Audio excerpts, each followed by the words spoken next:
Mayong adlaw na po dahil mga idol. Mga idol na aday tay customer karong adlaw. Taga Dominga dahil ni siya. Naabot siya diri sa mua kay magpaayos siya sa iyang unit nga guba na. Ug kay vlogger man ta, automatic mag video na pud ta. Ang pangalan day ani niya mao si Juar ug ang apelyido ani niya apat. Kanang apat ba kauban sa 5, 6, 7, 8, 10 ba. Pero joke ra. Pero magseryoso na ta. Bitaw ang tinuod ang apelyido ani niya apat. Juar apat. Taga Dominga ni siya. Amigo ra gud namo ni siya. Tapad ra namo nig terminal ba. Lamanan day ang biyahe ning tawhana ug gipawasingan na mo daan sa iya ha.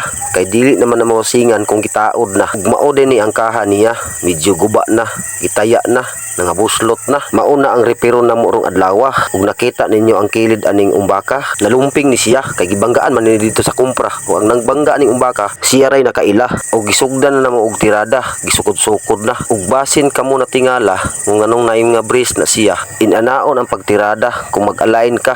Kay iyang kaha medyo nalubag na. Ug pila ra may istorya aw na plastar na, nauli na siya sa iyang porma. Pero wala pa na human ang atong istorya. Humana lang yun ninyo ni videoha para makita ninyo kung unsa gyud ang resulta. Ug gisugdan na pagbaklas ang mga kaha nga lata na kay ilisan man na siya. Dili na nato dugayon ang istorya, basta ayaw lang yun mo pag-apura. O di ba natanggal na ang flooring nga lata na, o di ba napahak na. Ug kining mga orasa nagwelding na siya, gisugdan na sa pagtaod ug mga angle bar ba kana makapalig-on ba. O di ba nindot na siya og porma, samot nagmahumana. Humana lang gyud ninyo ning videoha kay step by step ni siya para masabtan ninyo ba kung giunsa gyud pagtirada. Ug mauna ni ang porma sa angle bar. Di ba perting tibaya, perti na gyuning liguna, pero ayaw lang ninyo sunduga. Pero joke ra, ug aron dili ta masipaan ni Meta aw magpakita tas kamera kay vlogger gud ta na unsa. Ug ako po day ani tira ani sa pintura, gipahid-pahid ra. Ug kaning pintura ha, pangtaya ra. Ug ayon mo pangutana kung unsa ni pintura ha. Kay pati ako kaila. Basta kay pintura man daw ni siya. Mubalhin na po dito sa iyang kaha. Ug mauna ni siya, napahak na. Ug ang lumping naulian na, ditanawa, okay na. Pwede na pong banggaan ni siya.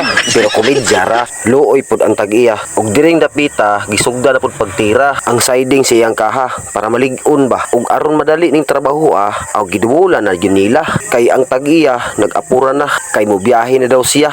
Kay ang mga bayro nun perti po daw naghana. Murag kami ra o tan-awa na plastar na. Ang trabaho dali rang mahuman basta tabangan. Kining pamilya ha, puros yun ikogihan gikan sa anak ug amahan. Pero ako aning takna aw gasilpi-silpi ra, video ra samtang nagtan-aw nga nagtrabaho sila.